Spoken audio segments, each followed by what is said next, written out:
الطيبين الأطهرين الأكرمين الأنجبين لا سيما بقية الله في الأرضين. أما بعد فقد قال الله تعالى في كتابه الكريم بسم الله الرحمن الرحيم يا أيها الذين آمنوا اتقوا الله وكونوا مع الصادقين. اللهم صل على محمد. ارشاد باری تعالیٰ ہو رہا ہے اے ایمان لانے والو اللہ کا تقویٰ اختیار کرو اور صادقین کے ساتھ ہو جاؤ. اللہ نے ہر اہل گھرے کو خطاب نہیں کیا بلکہ صاحبان ایمان کو کیا. اس کا مطلب یہ ہے کہ تقوی کا تعلق بھی صاحبان ایمان ہی سے ہے. ہر انسان کے دل میں اللہ کا تقوی اتنی آسانی سے آنے والا نہیں ہے، لہذا اللہ نے خطاب بھی کیا تو صاحبان ایمان کو اے ایمان لانے والو اللہ کا تقوی اختیار کرو وکونوا مع الصادقین اور صادقین کے ساتھ ہو جاؤ. تو سب سے پہلے ایمان والوں کو مخاطب کیا اللہ نے اس لیے کہ صرف ایمان لانا انسان کی نجات کے لیے کافی نہیں ہے. اگر کافی ہوتا تو پھر اس کے بعد یہ اس خطاب کی کوئی ضرورت نہیں تھی. اس خطاب کی ضرورت نہیں تھی اور یہ اللہ کا حکم اور یہ خطاب بتا رہا ہے کہ ایمان لانا صرف اور صرف کافی نہیں ہے انسان کی نجات کے لیے بلکہ اس کے ساتھ ساتھ دوسری چیزیں بھی ہونا ضروری ہیں. لہذا کہا ہے ایمان لانے والوں اللہ کا تقویٰ اختیار کرو. تم لوگ ایمان تو لا چکے ہو لیکن ایمان لانے کے بعد یہ نہ سمجھنا کہ بس یہی کافی ہے ہمارے لیے، یہیں سے زندگی پار ہو جائے گی، ہم اپنی منزل تک پہنچ جائیں گے. نہیں، بلکہ ایمان لانے کے بعد ارشاد ہوا کہ اللہ کا تقویٰ اختیار کرو. اس لیے کہ اللہ جانتا ہے کہ ایمان لانے والے بھی اچھے اچھے بہک جاتے ہیں. صلوات پڑھتے ہیں. بہکنا یہ عام چیز ہے، انسان اچھے اچھے بہک جاتے ہیں. تو لہٰذا ایمان لانا اس بات کی دلیل نہیں ہے کہ جو ایمان لا چکا وہ انسان محفوظ ہو گیا، وہ انسان بہکے گا نہیں. لہذا صاحبان ایمان کو مخاطب کر کے ارشاد فرمایا کہ ایمان لانے والوں اللہ کا تقویٰ اختیار کرو، اللہ کا ڈر پیدا کرو، اللہ کا خوف اپنے اندر لے کے آؤ. تو اللہ کا ڈر پیدا کرو. یہ اللہ نے اپنا ڈر پیدا کرنے کے لیے کیوں کہا؟ 1,24,000 انبیاء کو اس نے جب ہدایت کے لیے بھیجا ہے، انسانوں کی رہنمائی کے لیے بھیجا ہے، تو ڈر بھی اسی کا اعلان کر دیتا کہ جیسے یہ تمہارے درمیان میں ہدایت کے لیے جا رہے ہیں لہذا ان سے ڈرو بھی اور ان کے پیچھے چلو بھی، ان کے نقش قدم پہ چلو بھی، ان سے ڈرو بھی. لیکن ان کے لیے نہیں کہا کہ ان سے ڈرو بلکہ کہا ہاں ان کے پیچھے چلو. ہدایت کی ذمہ داری ان کے حوالے کر دی کہ ہادی یہ ہیں، یہ ہدایت دیں گے. لیکن جہاں تک ڈرانے کا مسئلہ آیا، جہاں تک انسان کو گمراہی سے بچانے کا مسئلہ آیا، جہاں تک انسان کو برائی سے روکنے کا مسئلہ آیا تو اللہ نے اپنے کو سامنے کیا اور کہا کہ اللہ کا تقویٰ اختیار کرو. پروردگار تو نے اپنے خوف کی بات کیوں کہی؟ کہہ دیتا کسی نبی کے بارے میں جس کو تو نے ہدایت کے لیے بھیجا ہے. اس لیے کہ کوئی بھی انسان کے درمیان اگر رہے گا تو اس کا خوف لامحالہ پیدا ہوگا. ایک بچہ اپنے باپ کا خوف رکھتا ہے، اپنی ماں کا خوف رکھتا ہے، اپنے بڑے بھائی اور بہن کا خوف رکھتا ہے. تو جس طریقے سے تو نے ہادی افراد کو، ہادیان دین کو ان کے درمیان میں ہدایت کے لیے ہادی بنا کر بھیجا ہے تو ان کا ڈر بھی صلوات پڑھ دو محمد. ان کا خوف بھی پیدا کر دیتا، کہتا کہ یہ تمہارے درمیان میں ہادی ہیں، ان سے ڈرو اور ان کے پیچھے چلو. تو عجب نہیں آواز آئے کہ دیکھو ہم نے انہیں ڈرانے کے لیے نہیں کہا بلکہ اپنے سلسلے میں کہا ہے کہ ہمارا خوف پیدا کرو. کیوں؟ اس لیے کہ انسان، کوئی بھی انسان جب کسی سے ڈرتا ہے تو ظاہر سی بات ہے یا تو کسی زمان میں ڈرتا ہے یا کسی مکان میں ڈرتا ہے نا؟ بچے والدین کا خوف رکھتے ہیں تو کب تک ڈرتے ہیں؟ جب تک والدین موجود ہیں سامنے. یا زمان سے تعلق رکھے گا یا تو مکان سے اس چیز کا تعلق ہوگا. یا والدین فلاں وقت میں موجود ہیں یا فلاں مقام پہ موجود ہیں. تو والدین کا خوف بھی ہمیشہ بچوں کو جو ہے وہ روک نہیں سکتا برائیوں سے. اسی طریقے سے انسانوں کو بھی ہر انسان یا کسی دوسرے کا خوف جو ہے ہر وقت محفوظ نہیں رہ سکتا. اس لیے کہ ایک وقت میں انسان ہے، ایک وقت میں نہیں ہے. آج والدین ہیں، کل نہیں ہے. اس زمانے میں ہے، اس زمانے میں نہیں ہے. یہاں پہ ہے، وہاں پہ نہیں ہے. بچہ جب یہاں سے ہٹا، والدین ہٹے، دور ہوئے تو بچے کے دل سے خوف نکل گیا. یہ زمانہ گزر گیا، والدین گزر گئے. آگے کے زمانے میں والدین نہیں ہے، بچے کا خوف نہیں ہے. لہذا اللہ نے اپنے خوف کے لیے اعلان کیا کہ اللہ کا تقوی پیدا کرو اور اللہ کا خوف پیدا کرو. اس لیے کہ خوف الہی ایک ایسا خوف ہے، نہ اس کے لیے زمان ہے نہ اس کے لیے مکان ہے. اس لیے کہ اللہ لامحدود ہے، ہر جگہ موجود ہے، ہر وقت میں موجود ہے. لہذا جب انسان کے دل میں یہ بات اتر جائے گی کہ بس ایک ہی ذات ہے جو ہمیں ہر جگہ دیکھ سکتی ہے، ہر وقت دیکھ سکتی ہے، تو وہ انسان اس خدا سے ہمیشہ ڈرے گا. اور جب ہمیشہ ڈرے گا تو وہ برائیوں سے اپنے آپ کو بچا سکتا ہے. ایک صلوات پڑھ دے محمد والا.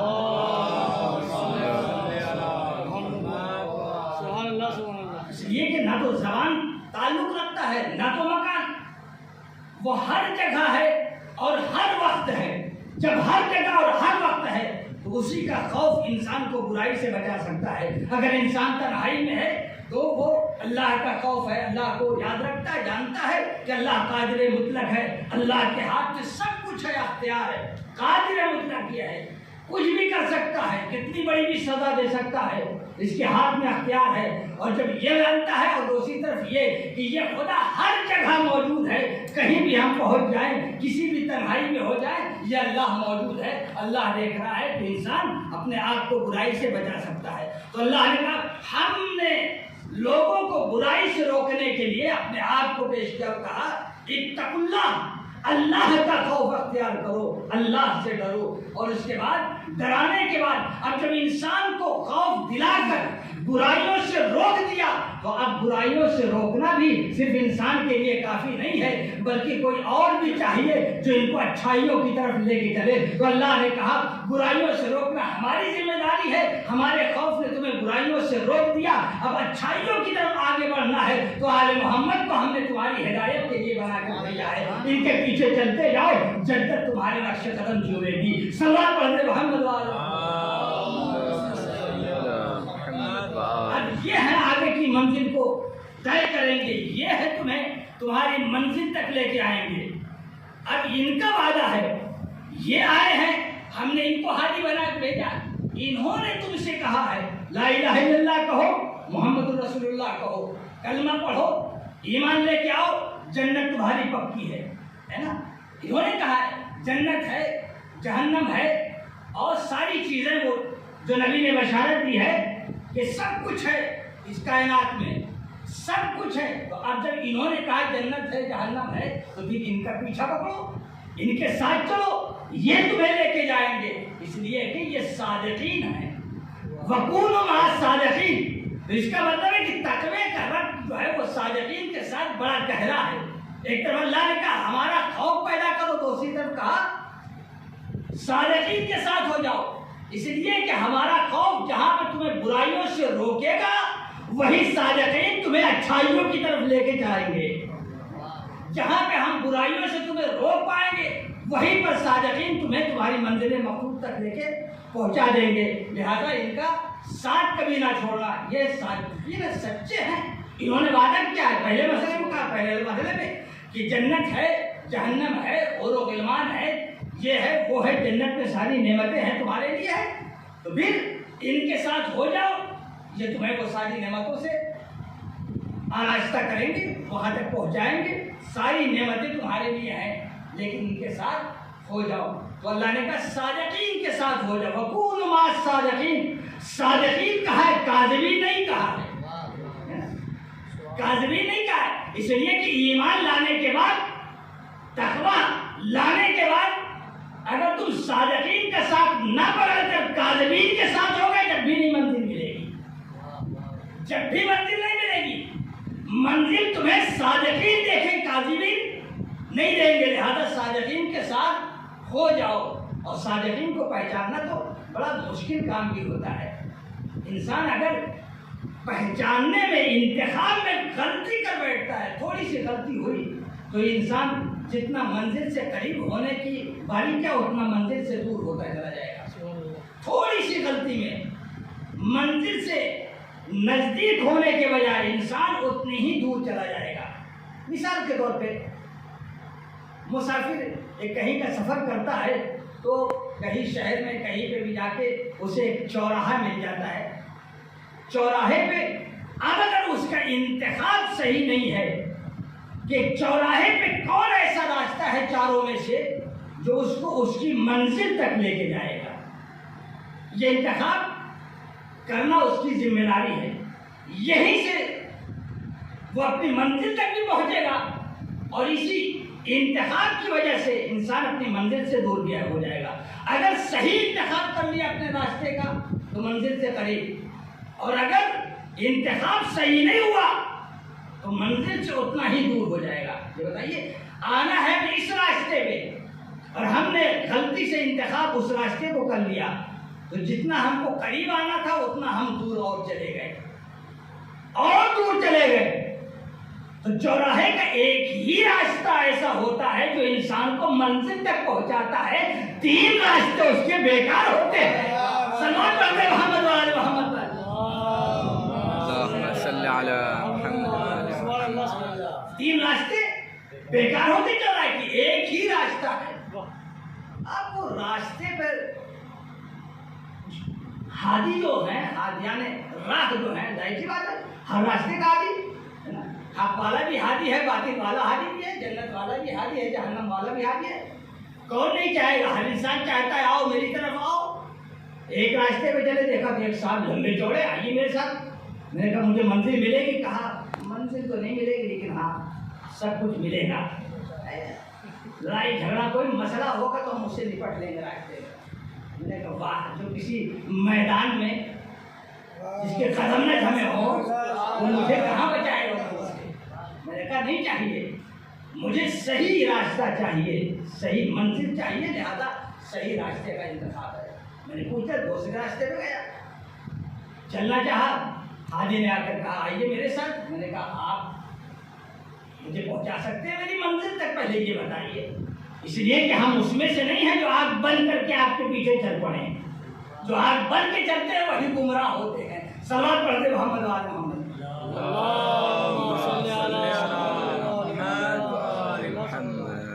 کہا نہیں، آپ کو منزل تو نہیں دلا سکتے لیکن ہاں آپ کی ضروریات کو پورا کر سکتے ہیں، ہر کام آپ کا ہو سکتا ہے۔ میں نے کہا مجھے منزل چاہیے۔ تیسرے راستے پہ تیسرے صاحب آئے، میں نے کہا منزل مل جائے گی؟ کہا منزل تو نہیں ملے گی لیکن آپ کو کہیں پریشانی نہیں ہوگی، پیسے کی کمی ہوگی، کھانے کی کمی ہوگی، ماشاءاللہ سے میرے پاس پورا فنڈ ہے ہر طرح کا ہے، مجھے غنی کہتے ہیں، مجھے لوگ غنی کے نام سے استعمال کہتے ہیں۔ میں نے کہا مجھے مال و دولت نہیں، مجھے ہدایت چاہیے۔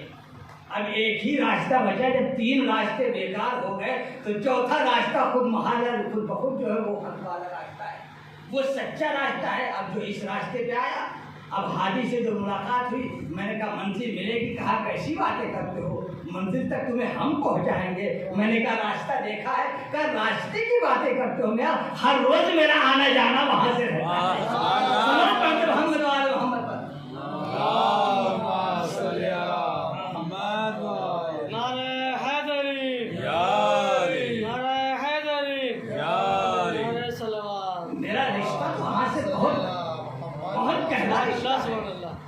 بہت گہرا ہے، یہاں سے روٹیاں پکتی ہیں تو وہاں سے پورا سورج نازل ہو جاتا ہے، بہتر کیا رشتہ ہوگا؟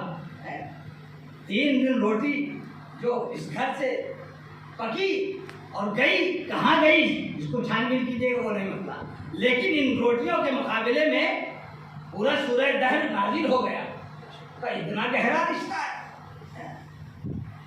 کہ جس کی چوکھٹ پہ ستارے آتے ہیں، جس کے اشارے سے جو سورج پلٹ جاتا ہے، جس کے اشارے سے چاند دو ٹکڑے ہو جاتا ہے.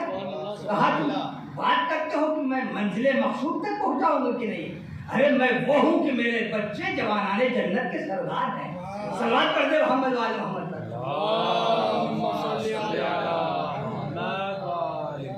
تو خوف خدا تقوی الہی انسان کو برائی سے روکے گا. آل محمد انسان کو نجات دلائیں گے. مثل اہل بیت کا مثل سفینۃ نوح، اہل بیت کے ساتھ سفینہ نوح کی طرح جو آ گیا وہ نجات پا گیا. نجات چاہیے تو آل محمد کے ساتھ آؤ، اس لیے کہ یہ نجات دیں گے. یہ صادق ہیں، انہوں نے کہہ دیا کہ نجات کی ذمہ داری ہمارے اوپر ہے تو نجات دلائیں گے. یہ وہ نہیں ہے جو کاذب، صادق ہیں. صادق افسوس یہ ہے کہ زمانے میں انہیں صادق بھی نہ مانا اور جو صادق بھی نہ تھے انہیں صدیق اکبر کہہ دیا. سلام پڑھتے محمد وآل محمد.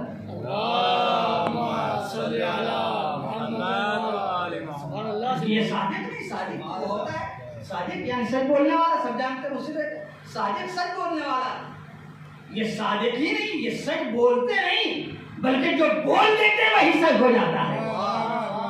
صادق تو وہ ہے جو سچ بولے، لیکن آل محمد ایسے صادق ہیں جو کہہ دیتے ہیں وہی سچ ہو جاتا ہے. اور اس کا گواہ جو ہے وہ آپ دیکھیں کہ پورا واقعہ نجات مباہلے کا پورا واقعہ ان کے صادق ہونے پہ پوری دلیل ہے. کہ جب دیکھا عیسائیوں نے کہ وہ افراد آ رہے ہیں ان سے مباہلہ نہیں کیا جا سکتا. یقیناً اگر جھوٹوں پہ لعنت ہوئی تو پھر ہم گئے، اس کے بعد ہمیں بچنا نہیں ہے. شاید وہ لوگ اس گمان میں تھے کہ پیغمبر جب لے کے آئیں گے تو چونکہ جھوٹوں پہ لعنت ہونی ہے تو ہو سکتا ہے اور لوگوں کو لے کے آئے. لیکن جب پنجتن کا چہرہ دیکھا تو مباہلے سے پہلے جواب دے دیا، اپنے آپ کو اپنا ہتھیار ڈال دیا. اللہ کے نبی ہم مباہلہ نہیں کریں گے، تو ایمان لے کے آؤ، اسلام لے کے آؤ، قبول کرو. کہا نہیں تو ٹھیک ہے. پھر وہ ٹیکس والا مسئلہ آ گیا، زندگی گزارو اور ٹیکس دو. تو ایمان نہیں لے کے آئے، لیکن یہ کہہ دیا جب پنجتن کو دیکھا تو کہہ دیا کہ میں ایسے صادقین کو دیکھ رہا ہوں کہ اگر اشارہ کر دو تو پہاڑ ٹل جائے. مسلمانوں کہاں ہو؟ عیسائی تو یہ کہہ رہے پنجتن کو دیکھ کے یہ صادقین ہے اور تم صادقین کسی اور کو کہہ رہے ہو. صلوات پڑھتے محمد وآل محمد.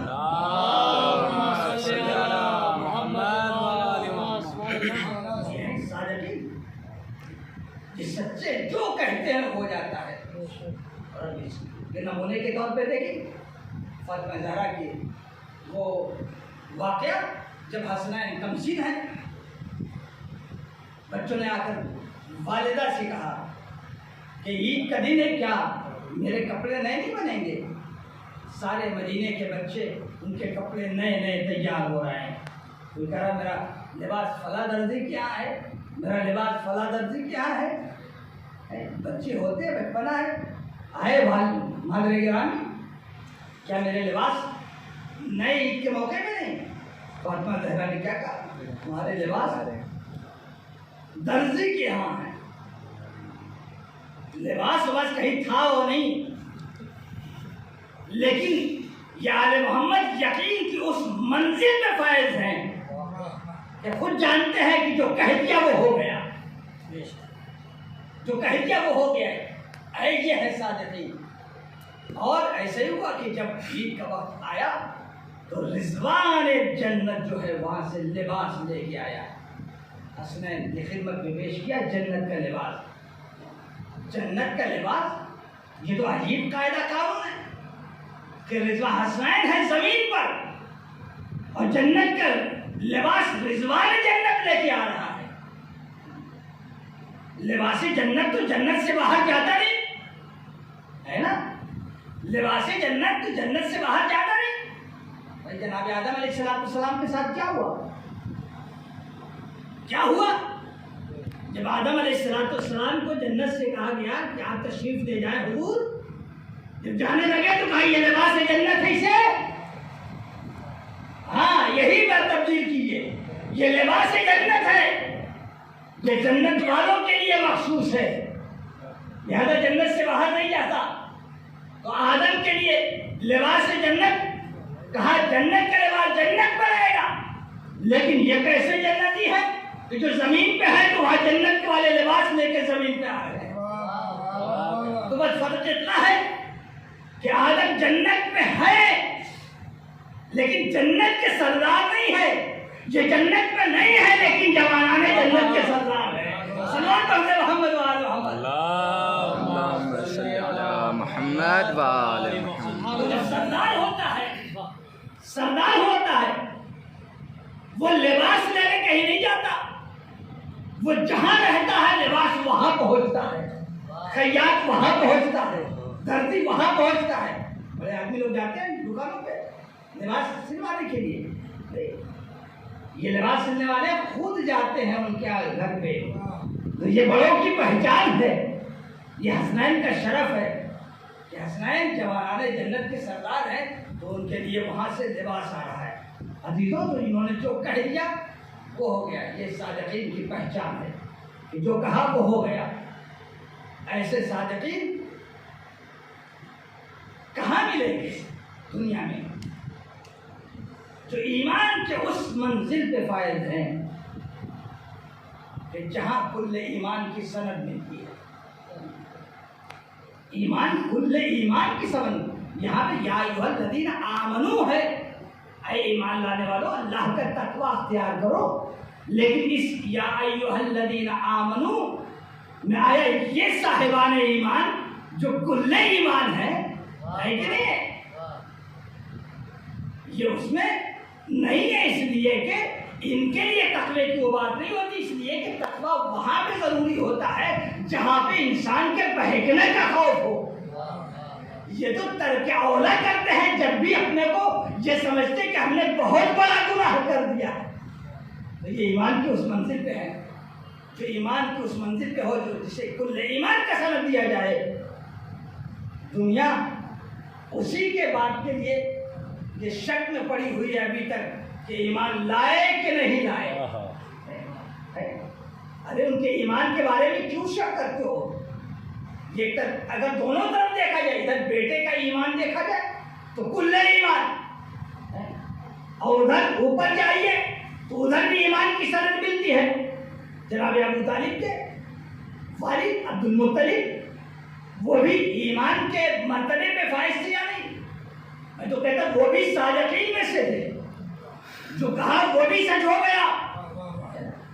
ایمان کی اس منزل میں فائز تھے کہ جب ابرہہ ایک عظیم لشکر لے کر خانہ کعبہ کو ویران کرنے کے لیے آیا ہے تو سارے مکے والے بھاگے، اتنا بڑا لشکر اس کے مقابلے میں کون ٹکے گا؟ سب کے سب بھاگ گئے، لیکن عبد المطلب نہ بھاگے۔ اب گئے وہاں پہ ابرہہ کے پاس گئے، بادشاہ کے پاس گئے یمن کے، اور وہاں جانے کے بعد کچھ نہیں سوال کیا، کہا کہ میرے کچھ جانور ہیں، اونٹ ہے تقریباً 200 جو بھی، اسے تمہارے لشکر والوں نے لے لیا ہے، اسے میرے حوالے کر دو۔ اس نے کہا عبد المطلب تم یہاں کے متولی ہو، آج کے متولی حضرات ایسے نہیں، ہاں وہ نہیں، تم بجائے اس کے کہ اس خانہ خدا کی پرواہ کرو، تمہیں اپنے اونٹوں کی پرواہ ہے۔ کہا کہ مجھے اس لیے پرواہ ہے کہ میں اپنے اونٹوں کا جو ہے وہ رب ہوں، انا رب الابل، میں ان کا مالک میں ہوں، لہذا مجھے یہ چاہیے۔ اور جہاں تک اس خانہ خدا کا گھر ہے تو وہ بھی تو رب رکھتا ہے، اس کا بھی تو کوئی مالک ہے، وہ اپنے گھر کو بچائے گا، میں اپنے جانوروں کو بچانے آیا ہوں، وہ اپنے گھر کو بچائے گا، ہے نا؟ تو ایمان کی اس منزل پہ تھے عبد المطلب، جانتے تھے کہ اللہ کا گھر ہے تو وہ بچائے گا، وہ بچائے گا۔ لہذا آئے اور آنے کے بعد کہا مکے والے سے تم لوگ جاؤ اپنے اپنے ٹھکانوں پہ، اور اب وہاں جب لشکر لے کر حملہ کرے گا تو پھر دیکھنا کہ اللہ اپنے گھر کی کیسے حفاظت کرتا ہے۔ اور دیکھنے میں آیا بھی جب لشکر لے کے چلا تو اللہ نے ان بے زبان پرندوں کو ہے نا اس زمانے کی توپ بنا کر بھیج دیا کہ گھبراؤ حضرات، تم بہت عظیم لشکر لے کے آ رہے ہو لیکن تمہارا لشکر تہس اور نحس ہو جائے گا، تم اللہ سے مقابلے کے لیے آئے ہو۔ تو دیکھو اللہ جس کو چاہتا ہے جیسے چاہتا ہے قادر مطلق ہے نا، اس کو برباد کر دے گا۔ تمہارا عظیم لشکر دیکھو تمہارے مقابلے میں میں کیسی فوج بھیج رہا ہوں، بے زبان پرندے جو مختلف چھوٹے چھوٹے، بس اس سے زیادہ وقت نہیں لوں گا، بے زبان پرندوں کو 3 گولیوں کے ساتھ بھیجا، 3 گولی، ہر پرندہ 3 گولی کے ساتھ چلا۔ ظاہر کی بات ہے ایک گولی اپنے منقار میں لے کے چلا اور 2 اپنے پنجوں میں، 3 چیکڑیاں پرندے لے کے چلے، ہر 2 اپنے پنجوں میں، ایک ارے کہاں جا رہا ہوں، یہ 3 چھوٹی کنکڑیاں جو ہے اس سے کیا کرو گے؟ کہا دیکھو تو صحیح، ابھی دیکھو کیا ہوتا۔ اب جو آئے لشکر ابرہہ پر حملہ کیا تو ایسا حملہ ہوا کہ جنگ اول اور جنگ جہانیہ دوم بھی فیل ہے اس کے سامنے۔ صلوات پڑھتے محمد والے محمد، ہیروشیما اور ناگاساکی میں جو بم گرا تو کچھ مرے کچھ بچ بھی گئے، لیکن یہاں پہ جو کنکڑیاں برسائیں ابابیلوں نے تو کوئی بچ کے بھاگ نہ پایا، 1 اور 2 ایسے ہی بس چنے لوگ گئے۔ یہ تھے پتھر، اور کسی شاعر کا شعر یاد آ گیا جو آپ نے سنا بھی ہوگا، جہاں کی کنکڑیوں نے فوج کے بھوسے بنا ڈالے، بھلا اس کارخانے کی بنی تلوار کیا ہوگی؟ کنکڑی کا حملہ تو برداشت نہیں کر پا رہے ہو، علی کے ہاتھوں میں ذوالفقار جب دیکھو گے تو کہاں ٹک پاؤ گے؟ صلوات پڑھتے محمد والے محمد۔ تو کہا اللہ حفاظت کرے گا، اللہ نے حفاظت کر دیا، فوج کے بھوسے بن گئے، سب تہس نہس، اور ساری گولیاں ان کی کام آ گئی۔ اچھا بے شعور بے عقل پرندے تو ہیں لیکن غلطی نہیں کی انہوں نے۔ ظاہر سی بات ہے میدان میں سب ہوتے ہیں، ایک شہر پہ حملہ ہو رہا ہے، دشمن پہ نہیں ہم پہ حملہ ہو گیا، گولی ادھر چلنے کی ادھر بہک کے آ گئی۔ مکے میں خانہ کعبہ کو ڈھانے کے لیے ابرہہ آیا ہے، لیکن اتفاق کہیے کہ اللہ نے بے شعور پرندوں کو شعور دے کر بھیجا تھا کہ بس انہی کے اوپر بارش ہوئی کنکڑیوں کی، جو ظالم تھے، جو دشمن تھے، ورنہ بے شعور پرندے تھے ادھر کے بجائے ادھر بھی لا کے برسا دیتے ہیں، بجائے اس کے کہ ابرہہ کے لشکر پہ خود خانہ کعبہ کے اوپر گرا دیتے، ہے نا؟ لیکن نہیں، بے شعور پرندے بھی باشعور بن کے آئے، اور انہوں نے غلطی نہیں کی کہ یہ کنکڑیاں جو لشکر ابرہہ پہ گرانا تھا کسی اور پر گرا دے۔ تو معلوم یہ ہوا کہ جب اللہ کسی کو اپنی طرف سے اپنا نمائندہ بنا کر بھیجتا ہے تو اس کا اگر ذہن بھی اس کے پاس نہ ہو، بے شعور بھی ہو، تو اسے بھی باشعور بنا دیتا ہے تاکہ وہ غلطی نہ کرے۔ اور یہ امت کیسی ہے کہ جسے اللہ نے اس نبی کو اس امت کی ہدایت کے لیے بنا کر بھیجا ہے، امت پہلی آخری وقت میں نبی ہزیان بنا ہے۔ صلوات پڑھنے محمد والے محمد۔ بے شعور پرندے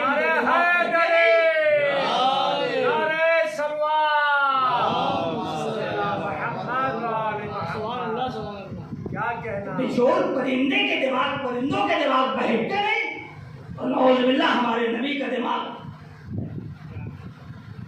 اور وہیں پہ گویا میں تو یہ کہتا ہوں ایک امتحان بھی تھا کہ تاکہ زمانہ دیکھ لے کہ تمہارا جو الزام ہے کہ نبی ہزیان کے عالم میں جھوٹ ہے، ہو تم تو کاذبین ہمیشہ سے تھے، صادقین میں سے کہاں ہو، سچائی ہے ہی نہیں، جھوٹے ہو، دلیل بنا دیا، دیکھو جھوٹے ہو کہ نہیں دیکھو۔ آ گیا نبی کا وقت، قریب آ گیا، وہی تو وقت تھا نبی بستر پہ عصیان کا الزام، کاغذ قلم اور اسامہ کے لشکر میں جاؤ، نہیں جا رہے ہیں تو دو زخم تھا ان کے، ایک تو یہ کہ اگر کاغذ اور قلم مل گیا تو بنا دیں گے علی کو پکا، لہذا کہہ دو، ایک طرف یہ تکلیف، دوسرا یہ ہے کہ لعنت بھی تو ہو رہی ہے، اسامہ کے لشکر میں کیوں نہیں جاتے لعنت؟ جو کچھ کہنا تھا پیغمبر نے سب کچھ کہہ دیا نہیں؟ تو اب یہ ہے کہ اس بلا کو ہٹانے کے لیے کہ پیغمبر نے ہمیں برا کہا ہے کہ ایسے ہو نہیں جاتے ہو، کہہ دو ہزیان کے عالم میں، تاکہ دنیا یہ سمجھے کہ ارے اس وقت بخار میں تھے، کچھ بھی کہہ دیا انہوں نے، ان کو تو ایسا کیا ایسے ہی کیا، تو کہا نہیں، اللہ نے کہا نہیں، نبی کے اوپر ہزیان تاری نہیں ہوتا، نبی بہکتا نہیں، امتحان دیکھ لو، آ گیا وقت آخری نبی کا، فرشتے موت دروازے پہ آیا، دق الباب کیا، فاطمہ زہرا نے کہا کون؟ چلے جاؤ، ابھی نہیں، تیسری مرتبہ جب ہوا تو پیغمبر نے کیا کہا؟ فاطمہ زہرا میری بیٹی دروازہ کھول دو، اس لیے کہ آنے والا کوئی اور نہیں ہے، یہ ملک الموت ہے۔ کوئی اللہ بتانا چاہتا ہے کہ نبی نے آخری وقت میں یہ بتا کے کہہ دیا کہ نبی پہ ہزیان نہیں ہوتا۔ عزیزو، یہ تھے نبی، یہ صادقین کی فہرست بڑی پورانی ہے، لیکن دنیا نے صادقین کو پہچانا نہیں۔